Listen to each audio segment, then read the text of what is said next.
Hello students, in today's session we are going to learn preparation of income and expenditure account, that is 2.3.5. We'll also study 2.3.6 preparation of the balance sheet of not-for-profit concern. We shall also see 2.3.7 implied adjustment as well as capital fund and a specimen of balance sheet. So let us begin with the preparation of balance sheet, preparation of income and expenditure account. As we know that income and expenditure account is a nominal account. It is a nominal account. Debit will be recorded all expenses and losses. Credit will be recorded all incomes and gains. So whatever expenditure incurred in not-for-profit concern, as example, tournament fees, material purchase, audit fees, general expenses, refreshment charges, salaries, wages, electricity bill, all this will be recorded on the debit side of the income and expenditure account, and all income will be recorded on the credit side of income and expenditure account. So it is a revenue nominal account. Debit all expenses and losses, and credit all incomes and gain will be recorded. It is similar to profit and loss account, as we studied in the previous section, previous chapter. What we studied?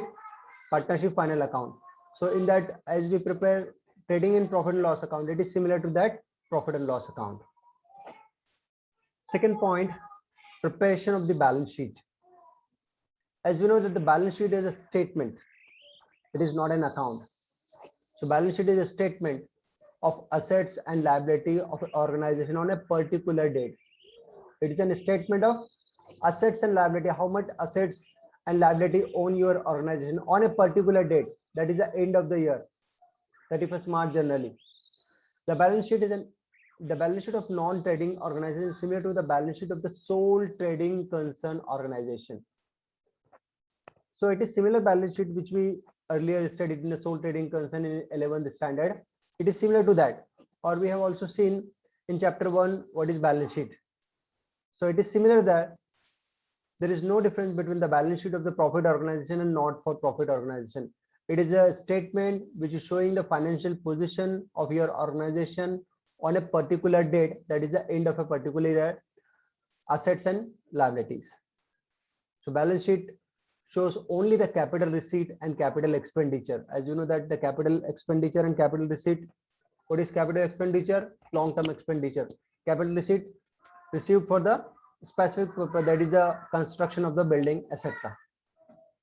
The excess of assets और liabilities termed as capital fund. अगर आपका asset ज़्यादा हो जाता है तो आपके पास capital fund आता है, ठीक है।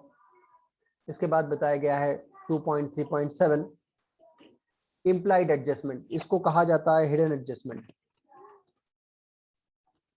ये आपको receipt and payment में inside में दिया हुआ रहेगा, तो इसको भी आपको दो इफेक्ट लेना है. इसको आइडेंटिफाई करने का ये रहता है, इसके आगे कहीं डेट लिख के रहती है, जैसे रेंट पेड फॉर 10 मंथ. तो अब ये 10 मंथ का है, paid for 10 month means 2 months we have to still pay, outstanding है 2 मंथ का, तो इसको कहते हैं इम्प्लाइड एडजस्टमेंट. और इसके सेकेंड एग्जाम्पल लेते हैं हम. बैंक लोन 10% टेकन ऑन 1 अक्टूबर. तो अक्टूबर में लिया आपने, तो अक्टूबर से अब 31 मार्च जो नेक्स्ट ईयर रहेगा 6 मंथ, तो 6 मंथ का इसके ऊपर इंटरेस्ट ड्यू है. If it is given in the receipt and payment account, we have to consider it is a hidden और implied adjustment and we have to give 2 effects. इसके 2 effect चले जाएंगे, ठीक. इसको कहते हैं इम्प्लाइड एडजस्टमेंट. इसके बाद है आपके पास कैपिटल फंड. किसको कहते हैं? कैपिटल फंड हमको पता है, created from the capital income by the capital surplus. जो भी आपका ने असेट ज्यादा होने के बाद बच जाता है या आपके पास सरप्लस आता है, तो कैपिटल फंड में हर साल ऐड होता है. और newly establish not for profit concern के पास कैपिटल फंड नहीं होता है. अगर कोई नई फर्म है तो उसके पास ये नहीं रहेगा. जैसे ही 2-5 साल हो जाते हैं तो धीरे धीरे इनके पास जो भी सरप्लस बचता है, डोनेशंस आता है, उसमें से ये कुछ हिस्सा सेव करके अपना कैपिटल फंड क्रिएट करते हैं, बनाते हैं. अब उसके बाद आपको कहा गया है बुक में 2.3.9 में specimen of a balance sheet. Have a look the balance sheet. Government textbook page number 73. I will make it large. It is similar balance sheet as we know that which we study in the 11th standard. Specimen of balance sheet. Left hand side liability side. Capital fund कहाँ से आता है? Newly establishment नहीं रहेगा, जो already exist कर रही है 2-5 साल से उन्हीं के पास होता है। ये सरप्लस का कुछ पैसा इसमें जमा करते करते कैपिटल फंड बन जाता है, तो इसका ओपनिंग बैलेंस रहेगा। इसमें इस साल कुछ डोनेशन आया तो ऐड हो जाएगा, कैपिटलाइज हो जाएगा। इंट्रेंस फीस अगर आपको एडजस्टमेंट में कह रही है तो वो कैपिटलाइज हो जाएगा। जो वर्ड कैपिटलाइज लिखा है आपको एडजस्टमेंट पर पता चलता है कि इसको क्या करना है। इस साल का कुछ सरप्लस है तो वो भी ऐड हो जाएगा। तो 3 चीजें ऐड हो सकती है एज पर एडजस्टमेंट, डोनेशन, इंटरेस्ट फीस और एनी अदर और सरप्लस। और इसमें से लेस किया जाता है डिफिसिट। अगर इस साल हमको लॉस हुआ तो कहाँ से बेयर करेंगे? तो कैपिटल फंड का जो बैलेंस है वो माइनस हो जाएगा, घट जाएगा, लेस हो जाएगा। Clear? And the similar items which appear on the liability side, building fund, endowment fund, tournament fund. Fund मतलब किसी चीज के लिए स्पेसिफिक रखा है, special fund, charity fund, sundry creditors आपको पे करना है, bank overdraft, other loans, outstanding expenses जिसका पेमेंट करना भी बाकी है वो भी आ जाएगा आपके लायबिलिटी साइड में। प्री रिसीव्ड इनकम, ऐसा इनकम जो हमको एडवांस में मिला है, इस साल का नहीं है, तो it become the liability, so we have to show it on the liability side. Pre received, advance में मिल गया। Subscription received in advance, life membership received in advance as an example. तो प्री रिसीव क्या है? किसी ने subscription 2 साल का दे दिया, किसी ने कुछ एडवांस पे कर दिया जो नेक्स्ट ईयर का, इस साल का नहीं, आने वाले साल का है, तो उसको हम यहाँ लायबिलिटी साइड में शो करते हैं। तो coming on the asset side, right hand side, asset side, as normal we have a cash and bank balance, fixed deposits, investments, sundry debtors, land and buildings, furniture and fixtures, plant and machinery, equipments, playground, motor vehicle, library book, stock of sports material। Stock calculation भी आता है, stationery का stock calculation या drugs का stock calculation. तो ये हम देखेंगे किस तरह से कैलकुलेट करते हैं। पहला आता है बैलेंस शीट का, लास्ट ईयर की बैलेंस शीट का स्टॉक, ओपनिंग स्टॉक, फिर add purchases during the year, कुछ आउटस्टैंडिंग बिल है मटेरियल का वो भी ऐड हो जाएगा। उसके बाद जो क्लोजिंग स्टॉक होता है वो यहाँ पर अपीयर होता है, तो it will be the amount of closing balance will be appear here, जो भी स्पोर्ट्स है। ठीक है, तीनों केसेस में वही रहेगा। Loans and advances, accrued interest, ऐसा इंटरेस्ट जो मिला नहीं, ठहरा हुआ है, रुका हुआ है। प्रीपेड एक्सपेंसेस, हमने कुछ एडवांस पेमेंट कर रखी है। आउटस्टैंडिंग इनकम, इनकम इस साल की तो लेकिन रिसीव नहीं हुई, तो वो सारी चीजें बैलेंस शीट के असेट साइड में अपीयर हो जाएंगी। Is that clear to you? It's a very simple. Balance sheet is a statement showing the financial position of a business or organization on a particular date, that is 31st March of every year। Current year की ले ले तो 31 मार्च 2021 आएगा 2021 में। और ये आपका liability side और ये आपका असेट साइड। इसके बाद बुक में बताया गया है प्रीपेड एक्सपेंसेस क्या रहते हैं, that we already studied. Accrued income क्या है, आउटस्टैंडिंग क्या है, that we already studied. Income received in advance या जिसको प्री रिसीव भी कहा जाता है, अगले साल का इनकम इस साल आ गया है। सब्सक्रिप्शन रिसीव्ड इन एडवांस, किसी मेंबर ने आपको 1 साल की जगह 2 साल सब्सक्रिप्शन दे दिया है, तो सब्सक्रिप्शन का ट्रीटमेंट बहुत ही इंपॉर्टेंट है नॉट फॉर प्रॉफिट कंसर्न में। इसका हम प्रॉब्लम भी सॉल्व करेंगे। तो सब्सक्रिप्शन एक बार समझ गया, स्टॉक मटेरियल आपको समझ गया, so not for profit concern is simple and similar as we studied in 11 standard. Depreciation, this chapter also we studied in 11 standard. Almost all the chapters I covered online using Teachment app or Zoom app. Depreciation is nothing but the permanent reduction in the value of fixed asset due to its wear and tear।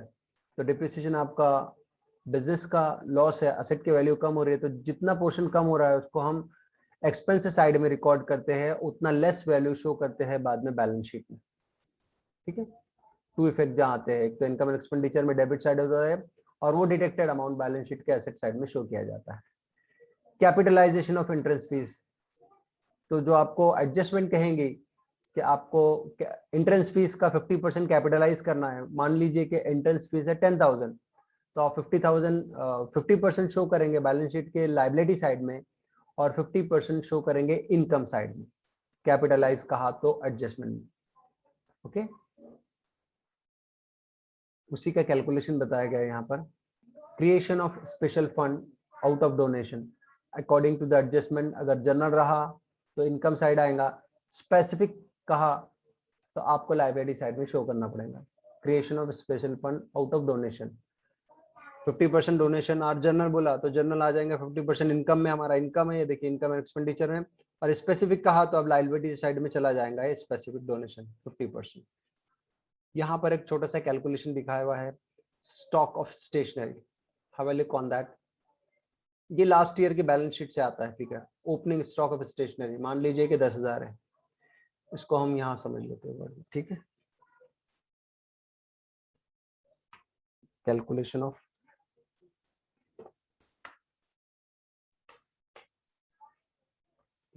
Of stationery stock.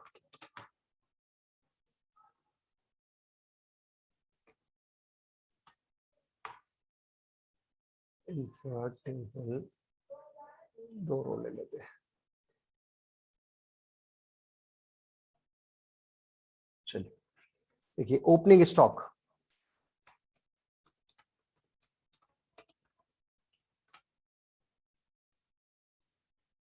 Opening stock of stationery,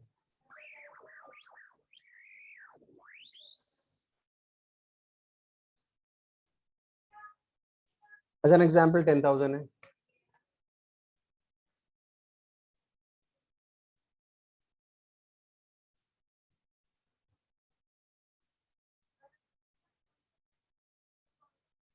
add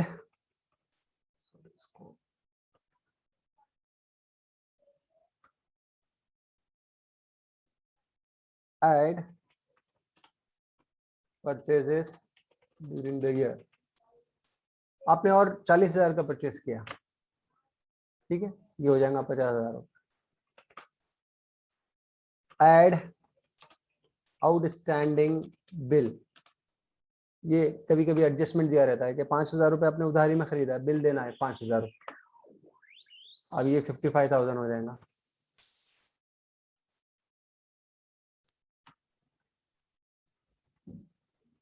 यहाँ total would be 55,000 less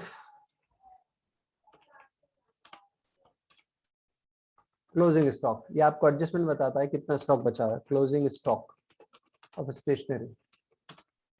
example आपको 15,000 कहा गया, तो 15,000 less करके हम ये figure जो आ जाएगा 55 माइनस 15, 40,000। तो ये जो 40,000 कहाँ शो करेंगे हम, आउटर कॉलम में, और ये जो 15,000 रुपये हमने क्लोजिंग स्टॉक का लिया है ये बैलेंस शीट के असेट साइड में चला जाएगा, ये जाएगा balance sheet asset side. Clear है। तो इस तरह से आपको ये बुक में दिखाया गया है। सिंपल एग्जांपल, लास्ट ईयर का क्लोजिंग बैलेंस, इस साल का ओपनिंग बैलेंस 10,000 परचेस करे हमने, हमको लग रहा है कि 50,000 की लगती है हमको, तो 50 का 40 और परचेस किया तो 50 हो गया। एक 5,000 का उधारी में मैं खरीद के लाया, आउटस्टैंडिंग एडजस्टमेंट में दिया हुआ है, तो ये टोटल हमारे पास स्टॉक 55,000 हो गया, 55,000 लेस क्लोजिंग स्टॉक बच गया साल के आखिर में 15,000 का, तो ये बैलेंस शीट के एसेट साइड में शो किया जाएगा और ये स्टेशनरी एक्सपेंस साइड में शो की जाएगी, ये आएगा expense side, expenditure side. Clear है। यही आपको यहाँ कैलकुलेशन बताया गया है। स्टेशनरी कंज्यूम का फिगर जो आता है 40,000 का आ जाता है एक्सपेंस साइड में। फिर आपको इस तरह से opening balances of percent liability है, तो ये सिंपल सा प्रोसेस है, आप इसको देख लीजिए।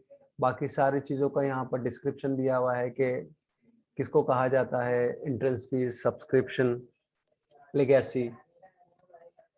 लेगेसी किसी ने विरासत में से गिफ्ट दे दिया तो उसको कहते हैं लेगेसी। तो किस पर्पस के लिए, जनरल है या स्पेसिफिक है। जनरल है तो फिर उसको इनकम ट्रीट करेंगे, स्पेशल कहा तो इसको लाइबिलिटी साइड में शो करेंगे।